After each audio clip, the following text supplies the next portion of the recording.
कितने लोग जानते हैं कि ये महीना जो है पूरी दुनिया के अंदर बड़ा बाबरकत है, क्योंकि इस महीने के गुजरने के साथ ही हम क्रिसमस की तैयारियां शुरू कर दें। तो बिलखसूस नवंबर में शुरू में ही पूरी दुनिया के अंदर जो है क्रिसमस मनाने के लिए अपने आप को प्रिपेयर करते हैं मुख्तलिफ तरीक़ों से। तो हम खुदा का शुक्र अदा करते हैं चूँकि नवंबर का ये पहला अतवार है। इस अतवार के मौका पर जिस पैसेज का मतन का इंतखाब आज मैंने आपके लिए किया, यूँ अगर बाइबल मुक़द्दस में इस कॉन्टेक्स्ट को देखा जाए, मतन को देखा जाए, तो यहाँ पर लिखा है यीशु पहले शागिर्दों को बुलाता है। लेकिन मैंने जिस मज़मून को आपके लिए चुना वो है मदद। आओ हमारी मदद करो।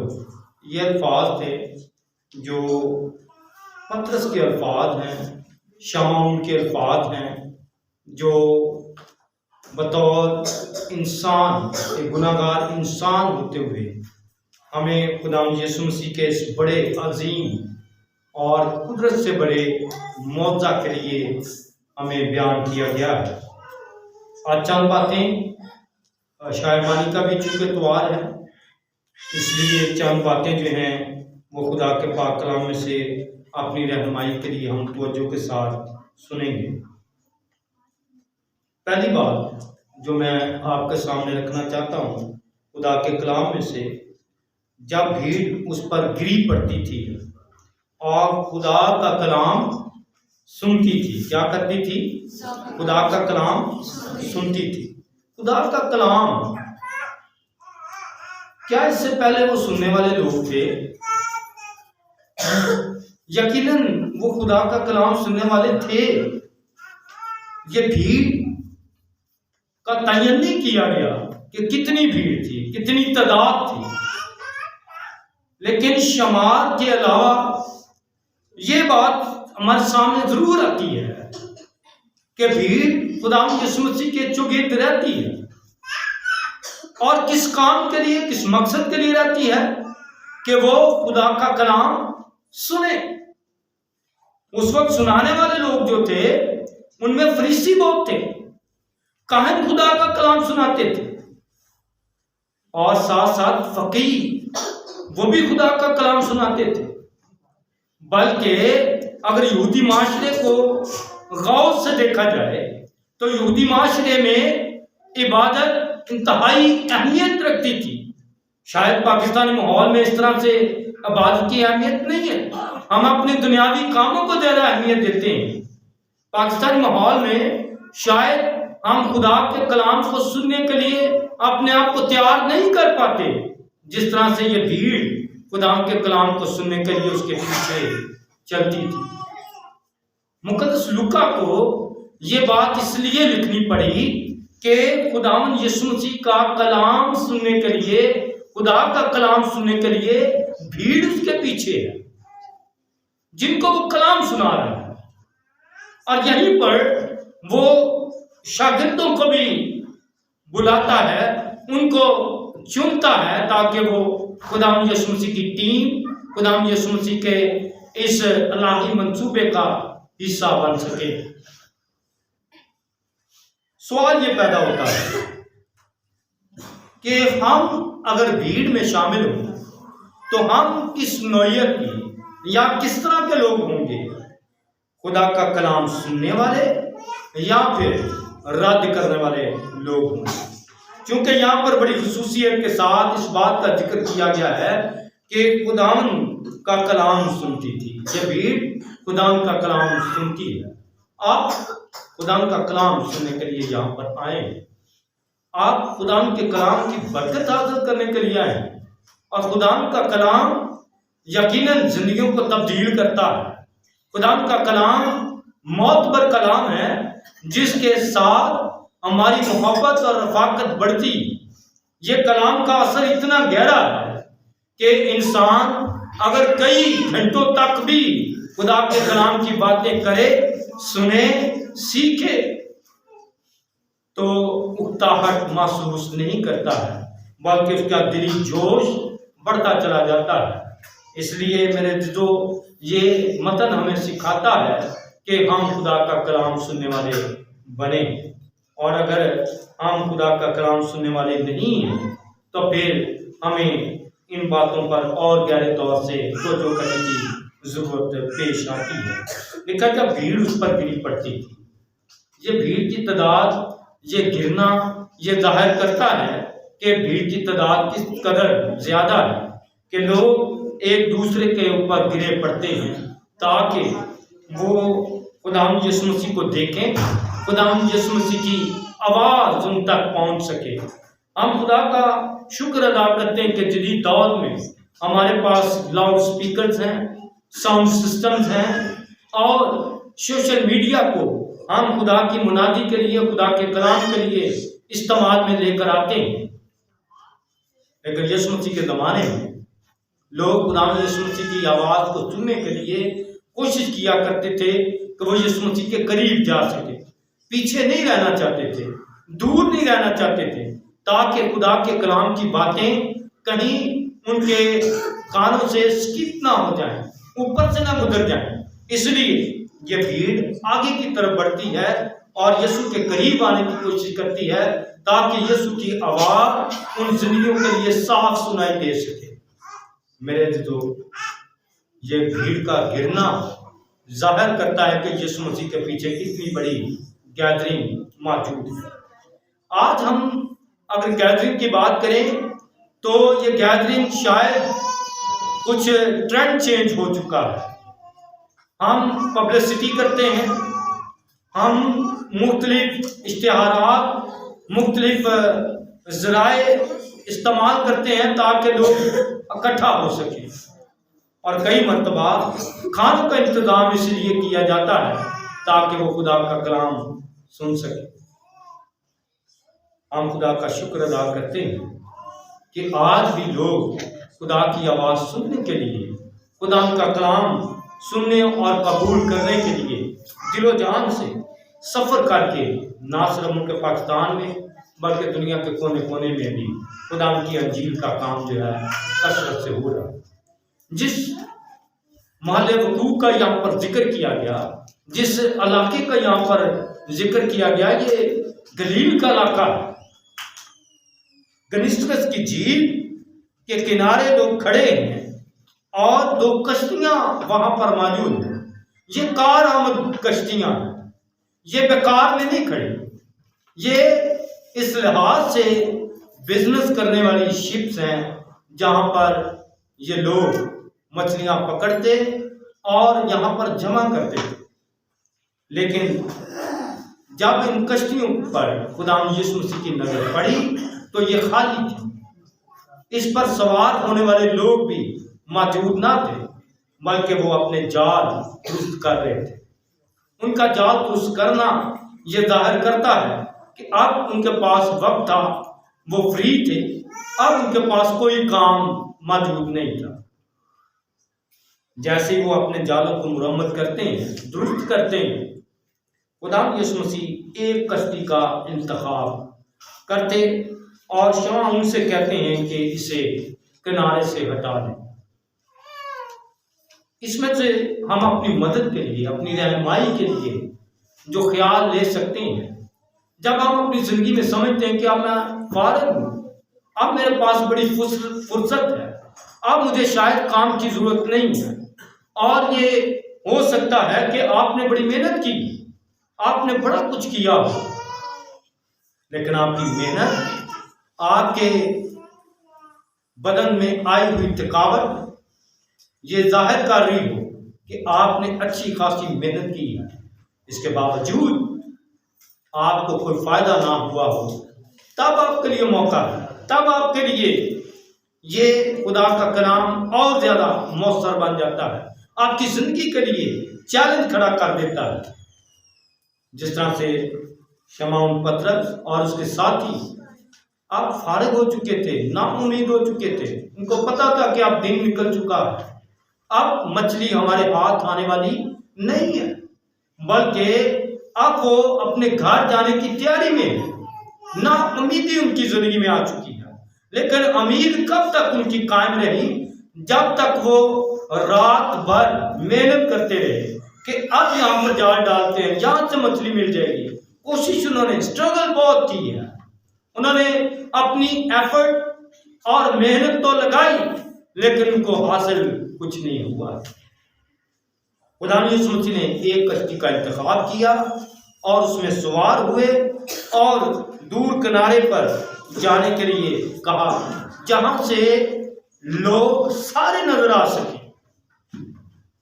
जहां से लोगों के चेहरे खुदाम यीशु मसीह को और लोग खुदाम यीशु मसीह को बड़ी आसानी के साथ देख सके, उन तक आवाज भी खुदाम यीशु मसीह की आसानी के साथ चल सके।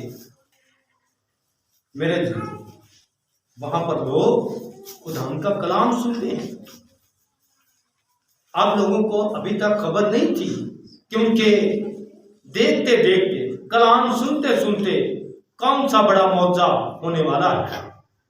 लोग तो खुदाम का कलाम सुन रहे हैं, लोगों की तवज्जो खुदाम यीशु मसीह पर लगी हुई है। शमाउल भी इस बात से नावाकिफ है कि अब उसकी जिंदगी में क्या मौका होने वाला है, खुदा क्या काम करने वाला है।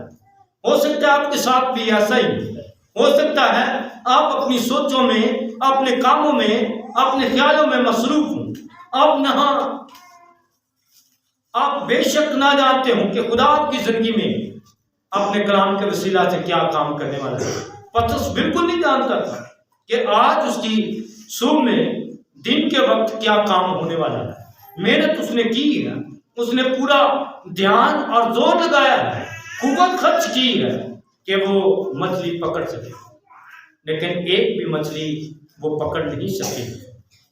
ये मतन जाहिर करता है कि उनकी मेहनत और उनका सारा काम रात भर जो उन्होंने किया है वो किसी तौर से उनके लिए फायदेमंद नहीं हुआ।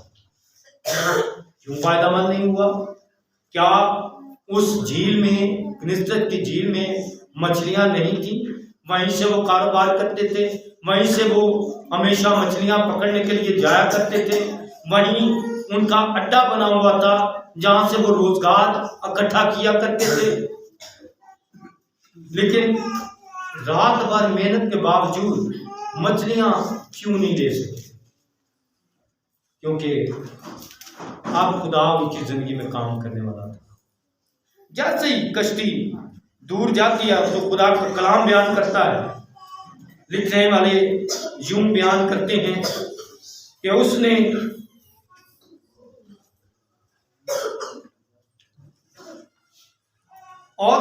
उन कश्तियों में से एक पर चढ़कर जो शमाउन की थी उससे दरखास्त की कि किनारे से जरा हटा ले चल, और वो बैठकर लोगों को कश्ती पर से तालीम देने लगा। लोगों की खुदा का कलाम सुनने के लिए जो बेहतरीन जगह थी वो गन्नेसरत की झील का किनारा था। हो सकता है आपके लिए भी घर में कोई खुदा का कलाम पढ़ने और सुनने के लिए खूबसूरत जगह हो। आपने अपने घर में कौन सी जगह मुकर्रर कर रखी है? अगर नहीं की है तो ये हमारे लिए चैलेंज बनता है, हम इस बात पर गौर कर सकें। खुदा यीशु मसीह ने कलाम सुनाने के लिए ना सिर्फ पहाड़ों का इस्तेमाल किया, बल्कि खुदा यीशु मसीह ने खुदा का कलाम सुनाने के लिए कश्ती का भी इस्तेमाल किया। हो सकता है कलाम को सुनने के लिए या खुदा का कलाम सुनाने के लिए जिस तरह से खुदा यीशु मसीह ने कश्ती का इस्तेमाल किया, हो सकता है आपके बिजनेस या आप जहां पर काम करते हैं, जहां पर आप किचन में काम करती हैं खवातीन, वो खुदा का कलाम सुनने के लिए जगह हो सकती है, या खुदा का कलाम पढ़ने के लिए जगह हो सकती है। खुदा यीशु मसीह ने खुदा का कलाम सुनाने के लिए कश्ती का इंतखाब किया है। आज आप कौन सी जगह खुदा का कलाम सुनने के लिए इंतखाब करते हैं? अपने घर में, चर्च में तो करते हैं। चर्च हमारे लिए एक बहुत अच्छी और खूबसूरत जगह है। जहाँ पर हम खुदा का कलाम बड़े इत्मीनान के साथ सुन सकते हैं। खुदा यीशु मसीह कश्ती पर बैठकर लोगों को क्या दे रहे हैं? तालीम दे रहे हैं। कश्ती पर से तालीम देने लगा। ये अल्फाज नहायत ही खूबसूरत हमारे लिए लिखे गए हैं कि खुदा यीशु मसीह कश्ती पर बैठकर तालीम देते हैं। और इस तालीम का असर बहुत से लोगों पर हो रहा है। शमऊन पर क्या असर हुआ? शमऊन पर यह असर हुआ, लिखा जब कलाम कर चुका तो शमऊन से कहा, गहरे में ले चल और तुम शिकार के लिए अपने जाल डालो। ये अल्फाज है खुदा यीशु मसीह के। शमऊन ने जवाब में कहा, ए उस्ताद, हमने रात भर मेहनत की और कुछ हाथ ना आया। आगे लिखा, मगर तेरे कहने से जाल डालता हूं, तेरे कहने से जाल डालता हूं। ये बड़ी जबरदस्त बात है। हमने खुदा के कलाम के कहने पर कौन कौन से काम किए?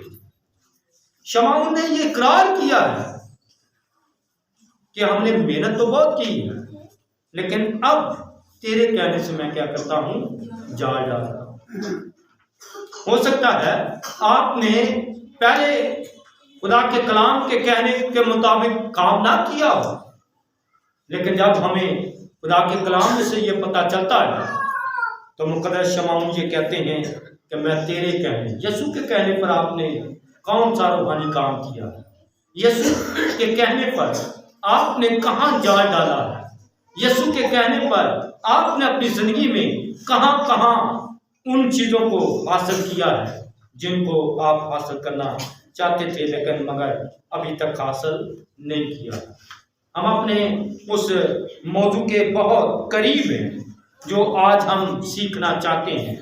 लिखा है, और ये किया, वो मछलियों का बड़ा गौल घेर लाए और उनके जाल फटने लगे। और उन्होंने अपने शरीकों को जो दूसरी कश्ती पर थे इशारा किया कि आओ हमारी मदद करो। मेरे जो हिस्ट्री गवाह है, तारीख सबूत पेश करती है। मुल्कों, शहरों, गांव, घरानों को जब मदद की जरूरत होती है तो वो कोई अच्छा वक्त नहीं होता। हम रुपए की मदद चाहते हैं तो ऐसा वक्त होता है जब हमारे पास बहुत ज्यादा कमी होती है, जब हमें हकीकी मायनों में बड़ी जरूरत होती है। शमऊन को देखिए, वो अच्छे वक्त में मदद के लिए अपने साथियों को बुला रहा है, क्योंकि अब मछलियां उसके पास बहुत ज्यादा है। अब उसके पास ताकत भी तो है, लेकिन वो संभाल नहीं सकता। यहां पर एक फर्क है। हम मदद के लिए तब लोगों को पुकारते हैं, लोगों के पास जाते हैं जब हमें अशद जरूरत होती है, जब हम नाकाम हो चुके होते हैं। अब तो खुदा यीशु मसीह के कहने पर मछलियों का बड़ा जाल जो उन्होंने डाला है वो फटने लगा है। अब मछलियां इतनी ज्यादा हैं कि हो सकता है कि उनकी कश्ती भी डूब जाए। खुशहाली में, तरक्की में, अच्छे वक्त में वो मदद के लिए पुकारते हैं। और क्या कहा? आओ हमारी मदद करो, आओ हमारी मदद करो। आज ये चैलेंज है। आज हम शायरबानी के लिए आए, हम अपने दिलों को तैयार किया है, हम खुदा का कलाम बड़ी तवज्जो के साथ सुनते हैं, लेकिन आज खुदावन को दावत दें कि वो आपकी मदद किस काम के लिए है।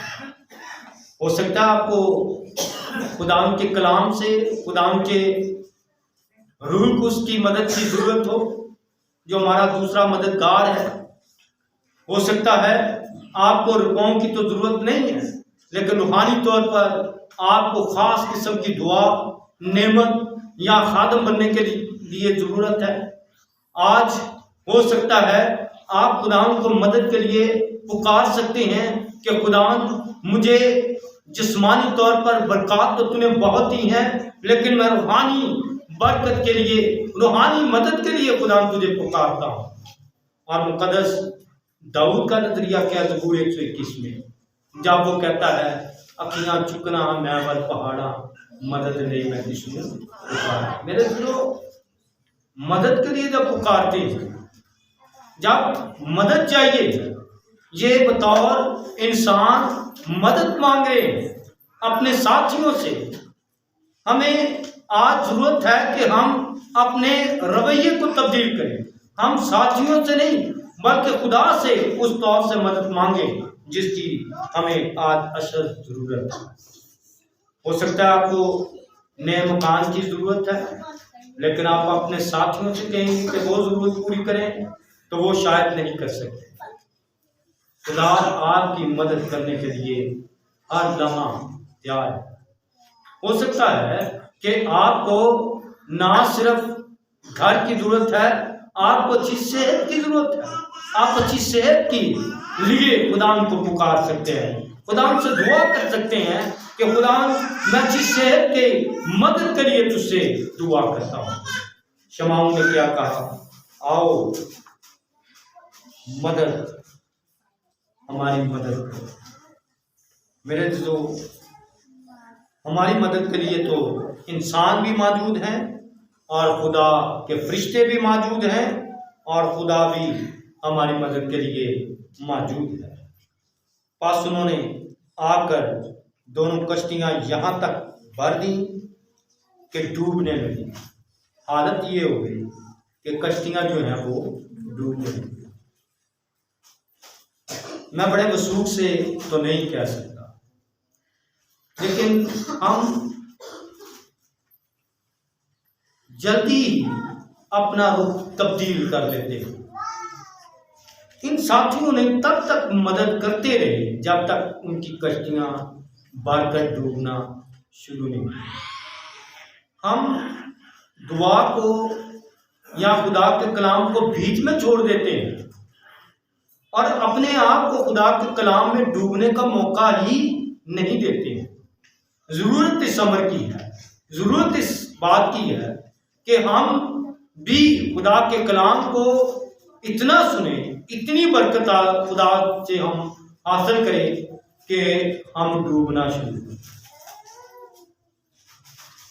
और यहाँ पर डूबने का मतलब ये नहीं है कोई तबाही है, कोई बर्बादी है, कोई नुकसान है, बल्कि यहाँ पर डूबने का मतलब ये है कि खुदा की तरफ से मछलियों की बरकत इतनी आ गई कि उनकी कश्तियाँ छोटी और इतनी भारी हो गई कि अब वो कश्तियाँ वजन बर्दाश्त नहीं कर सकती।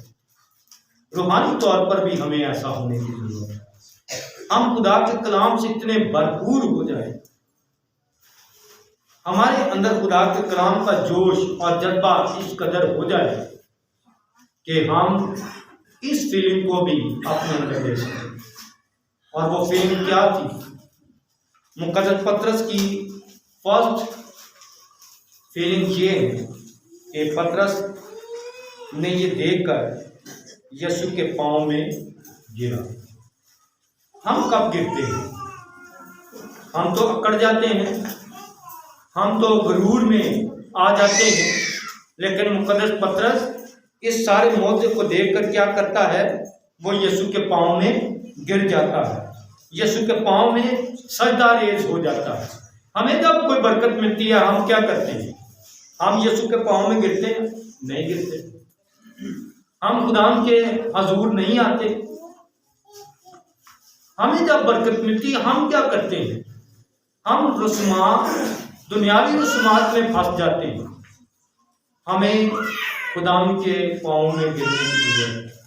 जब आपको बरकत मिलती है आप पतरस की तरह क्या करते हैं?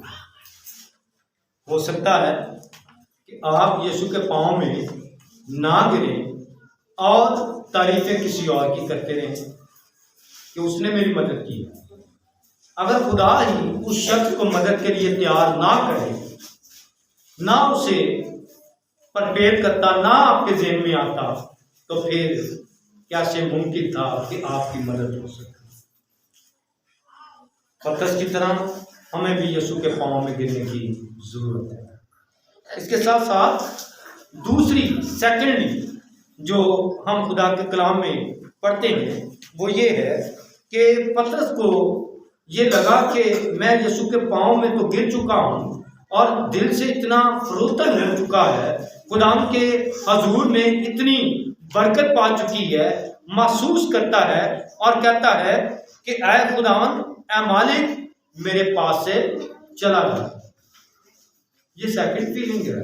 वो कहता है इस लायक नहीं हूं कि मैं तेरे पाँव पर भी गिरूं। इतनी उस पर हजूरी है, खुदा का मसा है कि वो कहता है खुदावन मेरे पास से चला जा। तो ये सुनते ने कहा नहीं, तूने ठीक कहा, मैं अब चला जाता हूँ, नहीं, बल्कि उसने कन्फेस किया, इकरार किया। और इकरार क्या था? क्योंकि मैं गुनाहगार। यीशु मसीह से क्या कहा? रिक्वेस्ट की कि मैं गुनाहगार हूं, इसलिए तुम मेरे पास से चलो।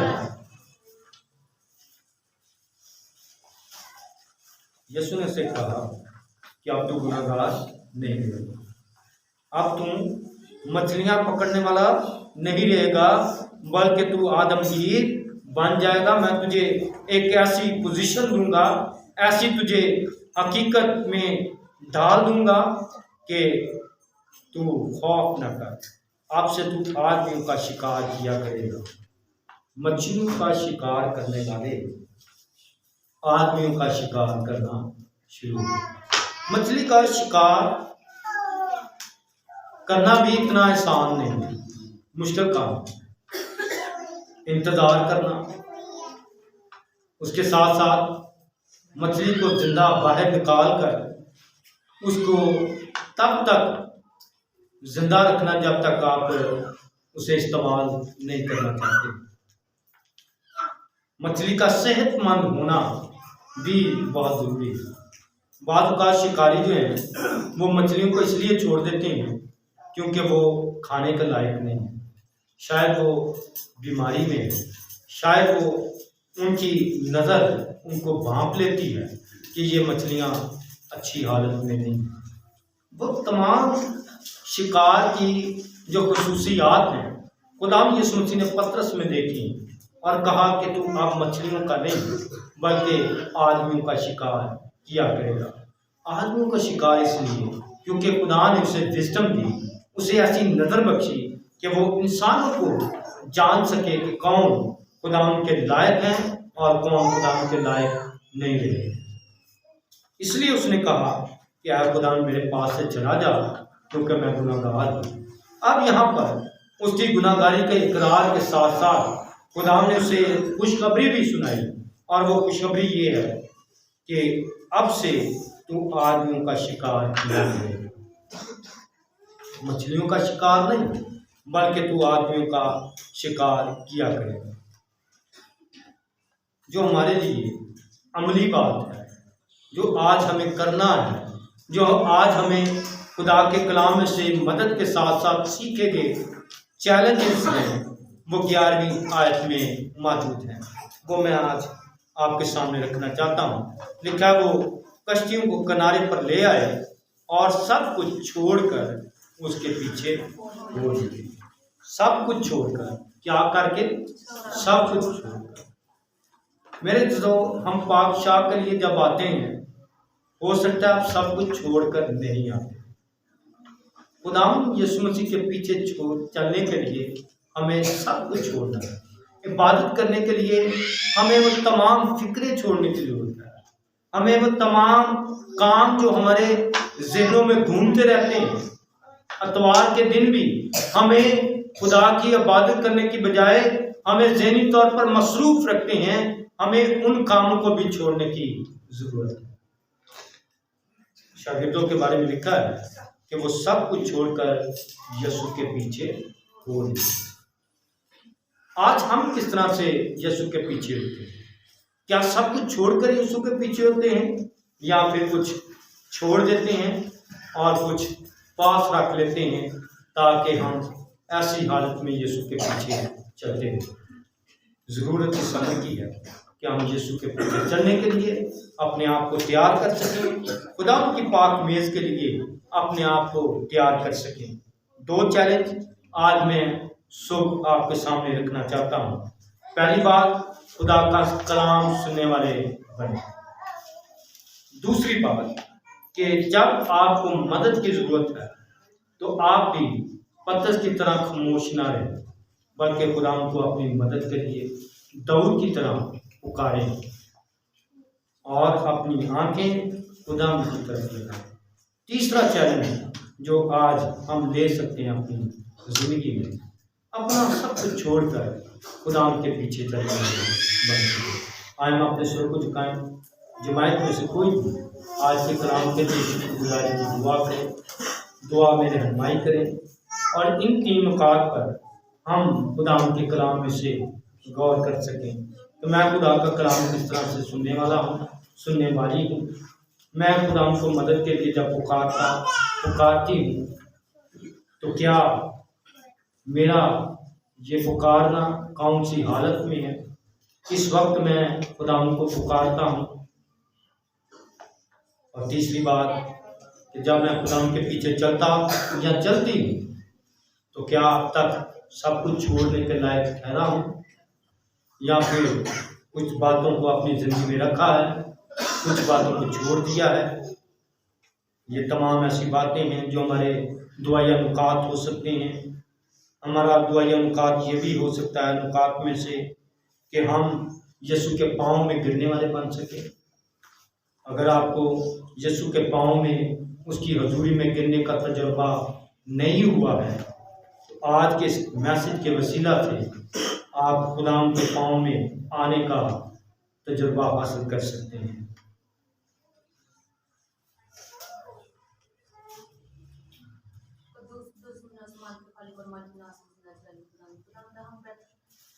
दुआ करते हैं खुदा के बस तुम आज को बड़ी बरकत दे खुदावंदा। इतने साथ रे आगे जो कि हमारे जो मसा करे तो कृपा कर पूरी कर दे खुदावंदा। खुदावंदा हमारे दिल की तस्वीर में अपना कलाम लिख डालता है हमारे खुदावंदा, हम अपने तेरे कलाम को बाहर लेकर तक सुना सके खुदा। बड़ी बरकत दे खुदावंदा ना खुदावंदा तेरे साथ आगे जो कि हमें एक छोर मसा करे तो कृपा कर पूरी कर देना खुदावंदा। खुदावंदा वाले पानी को हमारी खुदावंदा बड़ी बरकत दे खुदावंदा। हम हकीकत आकर के नाम की जरूरत चला देने वाले बन सके, तेरे नाम की गुस्ताख कर सके खुदावंदा। बड़ी बरकत दे खुदावंदा, तेरे नक्शे कदम पर चलने वाले बन सके ना खुदावंदा। खुदावंदा सब कुछ छोड़कर तेरे पीछे हो ले खुदावंदा। नाज़ नजराली खुदावंदा अपने खुदावंदा काम काज छोड़कर खुदावंदा तेरे नाम की जरूरत चला देने वाले बन सके खुदावंदा। बड़ी बरकत दे नाज़ नजराली खुदावंदा सबके साथ हो खुदावंदा। तेरा कलाम खुदावंदा हमारी जिंदगी के खिलाफ हो खुदावंदा। नाज़ नजराली खुदावंदा ये हो अपने कलाम में लिख डाले ऐसा ना हो एक कान से सुने दूसरे कान से निकाल देंगे, 30 गुना 60 गुना बल्कि 100 गुना फल लाने वाला बने नाज़ की जिंदा जलाली खुदावंदा। बड़ी बरकत दे खुदावंदा, दूसरे का आगे तक नहीं अपनी हिफाजत कर। बड़ी बरकत दे नाज़ की मेरी छोटी सी दुआ कबूल कर मांगती हूँ तेरा प्यारे बेटे आमीन। हम अपने आप को खुदा की पाक मेज के लिए तैयार करेंगे। खुदा के कलाम की आवाज़ को सुने।